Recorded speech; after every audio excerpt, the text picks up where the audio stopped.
Watu tatizo mmezidi kuisifia Yanga. Yanga ni timu libovu, ila kitu nyinyi kinachowaponza kwamba sijui ndo timu kubwa sana hapa Afrika. Ina ukubwa gani?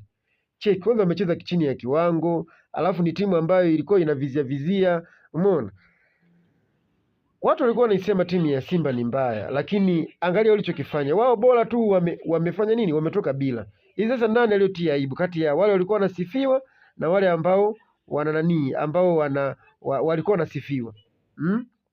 Hii timu kunakoelekea itakuwa ni timu mbaya sana sana, kwa sababu yenyewe inaishi kwa sifa tu, sio kwamba wanacheza. Hamna.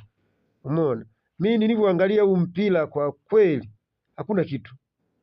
Kwanza alikuwa anacheza kama kitimu fulani hivi cha mchangani, ndio kilikuwa kinacheza pale, au kina Alan Okello, hakuna chochote. Wale jamaa wanapambania kombe. Haya sasa, mmefungwa, mmepita pointi nyingi, tena dakika za mwisho kabisa. Sasa upumbavu sasa huu, sio siri, mmenikela sana.